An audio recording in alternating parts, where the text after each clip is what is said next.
అవకాశం ఇచ్చినందుకు ధన్యవాదాలు. Most urgent and most important అధ్యక్ష, మా హుజురాబాద్ నియోజకవర్గంలో చివరి ఆయకట్టుకి DBM 21, DBM 22, 23, 24కి చివరి ఆయకట్టు ఉన్న గ్రామాలకి శ్రీరాములపల్లి, అంబాల, శనిగరం, గూన్పర్తి, మాదనపేట, లక్ష్మీపూర్, గోపాల్పూర్, బత్వన్పల్లికి నీళ్ళు వస్తలేవు అధ్యక్ష. వేలాది ఎకరాలు ఎండిపోయే ప్రమాదం ఉంది. అనేక సార్లు నేను సి గారితో డి గారితో మాట్లాడుతూ ఉన్నాను అధ్యక్ష. నీళ్లు ఇస్తామని చెప్తున్నారు, ఇస్తలేరు. దయచేసి దండం పెట్టి చెప్తున్నాం, దయచేసి ఆ రైతులకి నీళ్ళు ఇచ్చి వెంటనే ఆ గ్రామాలని ఆదుకోవాలని కోరుతా ఉన్నాను అధ్యక్ష. అదేవిధంగా 29 DBM 29L కూడా చివరి ఆయకట్టు జమ్మికుంట మండలంలో ఉన్నది. వావిలాల, నగురం, నాగారం అడ్దికి ఉన్నాయి. మళ్ళీ ఇల్లంతకుంట మండలంలో బూజ్నూరు, సీతంపేట, పాతర్లపల్లి, మరువన్పల్లి, భోగంపాడికి నీళ్ళు అందుతలేవు అధ్యక్ష. దయచేసి రిక్వెస్ట్ చేస్తున్నా అధ్యక్ష, వెంటనే ఆ రైతులకి నీళ్ళు అందియాలని రిక్వెస్ట్ చేస్తా ఉన్నాను అధ్యక్ష. అదే సార్ అధ్యక్ష, ఒక్కటే సెకండ్, ఎక్కువ లేదు, 1 minute కంటే మళ్ళీ ఎక్కువ మాట్లాడ అధ్యక్ష. ఇంకొక రిక్వెస్ట్ ఏంటంటే, పోయిన అసెంబ్లీలో మాకు ఇంతకుముందు మా మానకొండూరు శాసనసభ్యులు అడుగుతారేమో అనుకున్నా, తన నియోజకవర్గంలో కల్వల ప్రాజెక్ట్ అని వస్తుంది అధ్యక్ష. దాదాపు దాని కింద ఆయకట్టు 6-7 వేల ఎకరాల ఆయకట్టు మా వీణవంక మండలం, జమ్మికుంట మండలానికి వస్తుంది. దానికి DPR రెడీ చేసినాం, అన్నీ రెడీ చేసినాం. పోయినసారి మంత్రి గారికి కూడా, ఇరిగేషన్ మంత్రి గారికి పర్సనల్గా రిప్రజెంటేషన్ ఇచ్చిన, దయచేసి ఆ ప్రాజెక్ట్ కట్టమని. ఇప్పటివరకు పోయినసారి అసెంబ్లీలో చెప్తే ఇప్పటివరకు కూడా దాని మీద రిప్లై కూడా రాలేదని చెప్పి కూడా ఈ సందర్భంగా మీకు తెలియజేస్తా ఉన్నాను అధ్యక్ష. వన్ లాస్ట్ థింగ్ అధ్యక్ష, మాట్లాడుతూ మొన్న డిప్యూటీ సీఎం గారు హుజురాబాద్ నియోజకవర్గంలో ఇంత రుణమాఫీ చేస్తామన్నారు కదా అధ్యక్ష. నేను ఇంత చేసినామని చెప్పిండ్రు. నేనేమంటారు అధ్యక్ష, పదే ముఖ్యమంత్రి గారు నన్ను ఎక్స్పెల్ చేస్తా అంటారు, తప్పు చేస్తే సస్పెండ్ చేస్తా అని అంటారు కదా అధ్యక్ష.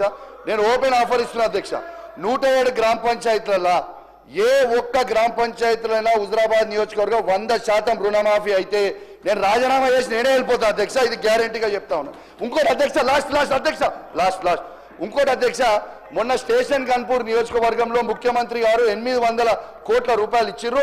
నా హుజురాబాద్ నియోజకవర్గానికి కూడా 1000 కోట్ల రూపాయలు ఇవ్వాలి. పక్కనున్న అనంకొండలున్న రాజేందర్ రెడ్డి గారికి, అటు పక్కనున్న కొండ సురేఖ గారికి, ఇటు పక్కనున్న పల్లరాజేశ్వర రెడ్డి గారికి, దాని పక్కన నేనున్న మా నియోజకవర్గాల్లో కూడా 1000 కోట్లు ఇవ్వాలి అధ్యక్ష. ఇది కాంగ్రెస్ పార్టీలో ఉన్న ప్రతి ఎమ్మెల్యే మనసులో ఉన్నది చెప్తున్నా, ఈ BRS పార్టీలో ఉన్న ప్రతి ఎమ్మెల్యే మనసులో చెప్తున్నా. ప్రతి నియోజకవర్గానికి, ప్రత్యేకంగా నా నియోజకవర్గానికి కూడా 1000 కోట్లు ఇవ్వాలని దయచేసి నా చేతులు జోడించి మరి కోరుకుంటూ సెలవు తీసుకుంటా ఉన్నాను. థ్యాంక్ యూ అధ్యక్ష. నోట్ చేసుకున్నాం అధ్యక్ష. ఆగమయ్య గారు,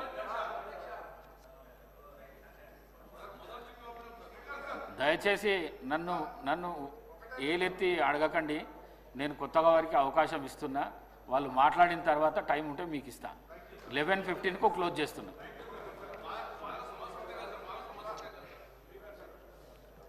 ధన్యవాదాలు అధ్యక్ష, అవకాశం ఇచ్చినందుకు మీకు కృతజ్ఞతలు. ముఖ్యంగా మా సత్తుపల్లి నియోజకవర్గంలో సీతారామ ప్రాజెక్టు కింద మాకు మళ్ళీ పడావు గత 5 సంవత్సరాల నుంచి మూలన పెట్టిన ప్రాజెక్టు మళ్ళీ మన ప్రభుత్వం వచ్చిన తర్వాత మన జిల్లా మంత్రివర్యులు మరియు మన ఇరిగేషన్ మినిస్టర్ గారి సహకారంతో ముందడుగు వేయడం మా రైతులకు ఎంతో ఆనందదాయకంగా ఉంది. అలాగే గతంలో యాతాలకుంట రైతులు ల్యాండ్ అక్విజిషన్ చేసుకొని వాళ్ళకి డబ్బులు పెండింగ్ ఉన్నా కూడా మరి మన బట్టి విక్రమార్క గారు వారికి ఈ సంవత్సరంలో 15 కోట్ల రూపాయలు మంజూరు చేసినందుకు వారికి కూడా కృతజ్ఞతలు. అంతేకాకుండా ఇప్పుడు డిస్ట్రిబ్యూటరీ ప్యాకేజ్ 6 కింద మాకు శాంక్షన్ చేశారు. దీనికి మాకు మొత్తం 35 డిస్ట్రిబ్యూటరీ ఛానల్స్ ఉన్నాయి అధ్యక్ష. ఇందులో రైతులకి ల్యాండ్ అక్విజిషను 758 ఎకరాలు అవసరం అవుతుంది. కాకపోతే ఇంతకుముందు అక్కడ ఆల్రెడీ మాకు ఓల్డ్ NTR కెనాల్ ఉంది, ఫ్లడ్ ఫ్లో కెనాల్. దాని కింద కట్టు కాలువలు, old feeder channels, distributary channels ఉన్నాయి అధ్యక్ష. ఇప్పుడు రైతులు ఏమంటున్నారంటే, ఇంతకుముందు మేము ఇది ఎన్టీఆర్ కెనాల్కి ఇచ్చాము ల్యాండ్స్, అలాగే గ్రీన్ఫీల్డ్ హైవే కోసం కూడా ఇచ్చాము. మళ్ళీ ఇప్పుడు పాత ఛానల్స్ పాత కెనాల్స్ ఉండగా మళ్ళీ కొత్త వాటి కోసము మళ్ళీ ల్యాండ్ అక్విజిషను అవసరం లేదు కనుక మాకు దయచేసి ఈ ల్యాండ్ అక్విజిషన్ కాకుండా పాత వాటిని మీరు రిపేర్స్ చేసి ఎన్టీఆర్ కెనాల్ కానీ ఫీడర్ ఛానల్స్ కానీ రిపేర్ చేస్తే కనుక తక్కువ ఖర్చుతో మా భూములకు కూడా నష్టం వాటిల్లకుండా మా ప్రతి ఎకరాకి నీళ్ళు అందుతుందని వాళ్ళు మనవి చేస్తున్నారు అధ్యక్ష. కనుక మీ ద్వారా నేను ప్రభుత్వానికి విన్నవించుకునేది ఏంటంటే, ఇప్పుడు ఇంత తక్కువ అంటే దీని ద్వారా మనం ల్యాండ్ అక్విజిషన్ చేసుకోకుండా పాతవే రిపేర్ చేసుకుంటే 200 కోట్ల రూపాయల దాకా మిగులుతుంది అధ్యక్ష. కనుక తక్కువ ఖర్చుతోటి మనం సుమారుగా 38,750 ఎకరాలకి సాగునీరు ప్రతి ఒక్క రైతుకు కూడా అందించవచ్చు అని మీ ద్వారా నేను మనవి చేసుకుంటూ ప్రభుత్వాన్ని ఒకసారి పరిశీలించవలసిందిగా కోరుతున్నాను. అలాగే అధ్యక్ష, మా సత్తుపల్లి అంటేనే సింగరేణి సమస్య నేను ఫస్ట్ అవకాశం రాగానే మాట్లాడింది కూడా దాని గురించే అధ్యక్ష. ఇప్పుడు మొన్న శాసన మండలిలో ఎమ్మెల్సీ తాతా మధు గారు ఎంతో చక్కగా వివరించారు అధ్యక్ష.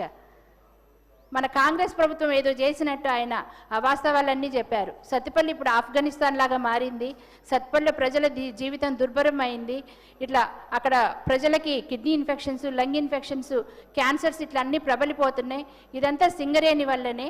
అలాగే సింగరేణి వాళ్ళు పెట్టిన సైలో బంకర్ వల్ల అని ఆయన ఎంతో హృదయ విదారకంగా వివరించారు అధ్యక్ష. కానీ ఎవరు చేసిన తప్పులు అధ్యక్ష? గత 10 సంవత్సరాల వాళ్ళ ప్రభుత్వం లేదా అధ్యక్ష? సైలో బంకర్ వాళ్ళు కాదా అధ్యక్ష పెట్టించింది? అప్పుడు ప్రజల ప్రాణాలు, వాళ్ళ ఆరోగ్య పరిస్థితులు అవి గుర్తురాలేదా అధ్యక్ష అప్పుడు? ఇప్పుడు ఆయన వాళ్ళు తప్పులు చేసి అప్పుడున్న ఎమ్మెల్యే బాధ్యులు కాదా? 100 మీటర్ల దూరంలో అంబేద్కర్ కాలనీకి 100 మీటర్ల దూరంలో సైలో బంకరు 2 సంవత్సరాలు నిర్మించారు అధ్యక్ష. అప్పుడు మేమందరం అబ్జెక్ట్ చేసినా కూడా వాళ్ళు దాన్ని పట్టించుకోకుండా తోసి రాజని మరి వాళ్ళది వాటర్ ట్యాంకు అని చెప్పేసి ప్రజలను మభ్యపెట్టి అది కట్టించారు. కనుక అప్పుడు ఉన్నది సండ్ర వెంకట వీరయ్య గారు అధ్యక్ష.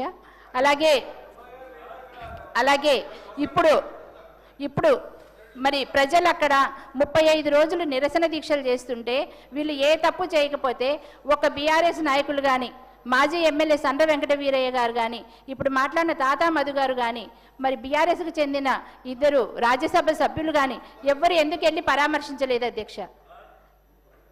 వాళ్ళ ప్రాణాల పట్ల అంత చిత్తశుద్ధి ఉంటే వాళ్ళు ఎందుకని మరి వాళ్ళు వెళ్ళి పరామర్శించాలి, ఏదైనా సమస్యల పరిష్కారం చూపించాలి కదా అధ్యక్ష. అదే మా కాంగ్రెస్ మన ప్రభుత్వం అధికారంలోకి రాగానే అక్కడ లోకల్ యువతకి 80% ఉద్యోగాలు మన బట్టి విక్రమార్క గారు ప్రకటించగానే లోకల్ యువతకి 80% ఉద్యోగాలు ఇచ్చాం అధ్యక్ష. అలాగే అక్కడ గ్రీనరీ ఉండాలని పచ్చదనం కోసం మరి 30,000 మొక్కలు నాటించాం అధ్యక్ష. అలాగే సింగరేణి అధికారులతో నిత్యం టచ్లో ఉంటూ ఆ ప్రజల సమస్యలను వివరిస్తూ వాళ్ళ ద్వారా మనం అవన్నీ కూడా పొల్యూషన్ కంట్రోల్ మెజర్స్ తీసుకుంటున్నాం అధ్యక్ష. మెడికల్ క్యాంప్స్ ఏర్పాటు చేస్తున్నాం, ఇవన్నీ చేస్తున్నాము. ఇప్పుడు ఏంటంటే అధ్యక్ష, అక్కడ అంబేద్కర్ కాలనీలో 350 కుటుంబాలు ఉంటాయి అధ్యక్ష. అది ఖచ్చితంగా 90 నుంచి 100 మీటర్ల దూరంలోనే ఉంది అధ్యక్ష సైలో బంకర్. దాని ద్వారా అంటే లోడింగ్ పాయింట్ అధ్యక్ష అది. దాని ద్వారా నిజంగా ప్రజలకు ఇబ్బందులు ఎదురవుతున్నాయి కనుక మానవతా దృక్పథంతో కొంచెం ప్రభుత్వం వారు సహకరించి మన మీద గౌరవంతో, మన మీద నమ్మకంతో అధ్యక్ష వాళ్ళు విరమించారు. తుమ్మల నాగేశ్వరరావు గారు కానీ, బట్టి గారు కానీ, పొంగులేటి గారు కానీ అందరూ సహకరిస్తున్నారు అధ్యక్ష. వారికి ఏదైనా సింగరేణి అధికారులతో మాట్లాడి వాళ్ళకి తగిన విధంగా న్యాయం చేయాలని తమరి ద్వారా నేను కోరుతున్నాను అధ్యక్ష. థ్యాంక్ యూ అధ్యక్ష. గౌరవ సభ్యురాలు చెప్పింది నోట్ చేసుకోవడం జరిగింది అధ్యక్ష.